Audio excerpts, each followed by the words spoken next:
بسم اللہ الرحمن الرحیم۔ ناظرین اور سامعین السلام علیکم۔ ایک تو ہمیں سمجھ نہیں آتی کہ پاکستان میں نظام کون سا ہے۔ یہ عجیب و غریب چونچوں کا مربع بنا ہوا ہے، نہ یہ جمہوری نظام ہے نہ یہ آمریت ہے، یہ فاشزم، کبھی کبھی تو فاشزم لگتا ہے۔ یہ سمجھ نہیں لگتی کہ یہ ہے کیا۔ وجہ یہ کہ یہ سب لوگوں نے اپنے مفادات کے تحت اس نظام کو اس طریقے سے انہوں نے جکڑ کے ایسے بنا لیا ہے جیسے پتہ نہیں یہ کیا ہوتا ہے۔ تو ایسے نہیں ہونا چاہیے۔ نظام جو ہے ملک کا اس طریقے سے ہونا چاہیے کہ جو عوام کو ریلیف دے۔ اگر عوام کو ریلیف نہیں دیتا تو پھر یہ کیا نظام ہے؟ ایسے نظام کا کوئی فائدہ نہیں ہے۔ اور اس طریقے سے سوچنا چاہیے کہ عوام کو ریلیف ملے، عوام کو فائدہ ملے۔ دیکھیں قدرت کتنی پیاری ہے، کتنی خوبصورت ہے۔ ادھر دیکھیں یہ کتنی ہریالی ہے، یہ کتنا خوبصورت، یہ دیکھیں کھیت ہے، اور ادھر سورج کا غروب ہونے کا منظر، کیا بات ہے۔ ادھر دیکھیں ذرا آ کے، اگر میرا کیمرہ مین ادھر آ کے دکھا سکے تو یہ سامنے دیکھو، یہ دیکھیں وہ سورج کے اوپر لہریں نکل رہی ہیں۔ ماشاءاللہ کتنا پیارا، کتنا خوبصورت وطن ہے۔ لیکن ہم ہیں کہ ہم نے اس وطن کو کیا چیز بنا کے رکھ لیا ہے۔ سب سے پہلے تو اس نظام کے بارے میں ہم یہ بات کرتے ہیں کہ یہ نظام ہے کیا چیز۔ اس نظام میں اتنا زیادہ درد اور تکلیف چھپی ہوئی ہے کہ یہ کیسا نظام ہے کہ جو کسی کو بھی ریلیف نہیں لینے دیتا۔ اور جو غریب لوگ ہیں ان کا تو یہ حال ہے بیچاروں کا کہ ان کو 2 وقت کی روٹی میسر نہیں ہے۔ ان کے بچے جو ہیں بنیادی تعلیم سے اور وہ بنیادی صحت کی سہولتوں سے بالکل عاری ہے۔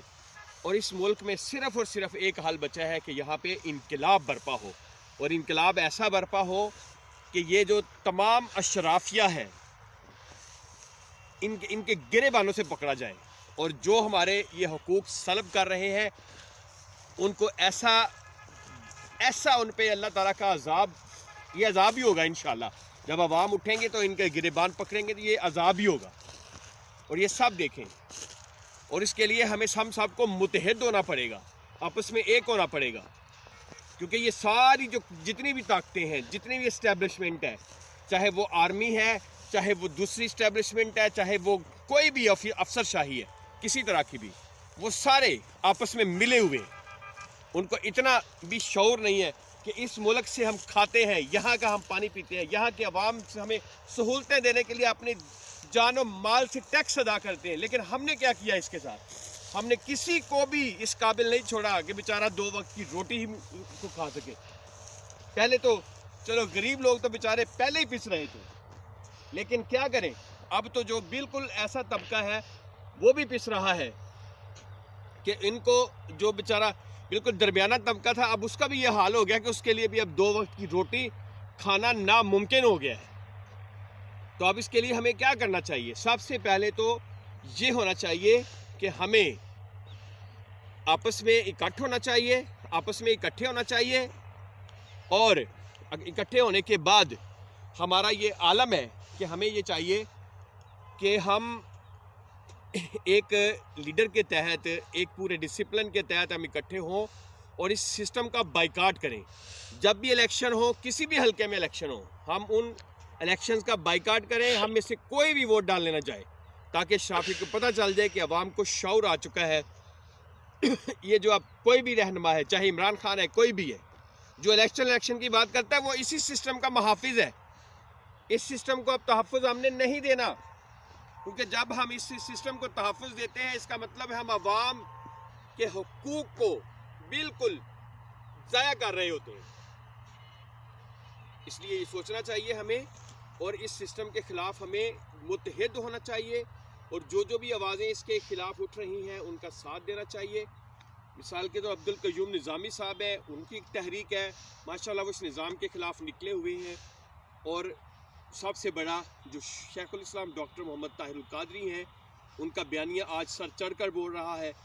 جب کوئی بھی لوگ نہیں مانتے تھے، کوئی بھی بات نہیں کرتے تھے، لیکن آج ان کا بیانیہ پوری دنیا میں اور پورے پاکستان میں ہر کی زبان پر ہے کہ یہ نظام خراب ہے۔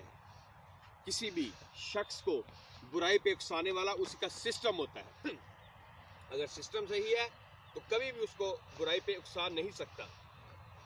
اس لیے سوچنا چاہیے، اس لیے یہ سب باتیں جو ہیں بہت ہی غور سے سننے والی ہیں، اور ہم نے اس کے خلاف نکلنا ہے اور اپنی جد و جہد کو تیز کرنا ہے، اور انشاءاللہ ہم نے کسی وقت اس نظام کو جڑ سے اکھاڑ کے پھینکنا ہے عوام کی طاقت سے، اور ہم سب نے مل کر یہ کام کرنا ہے۔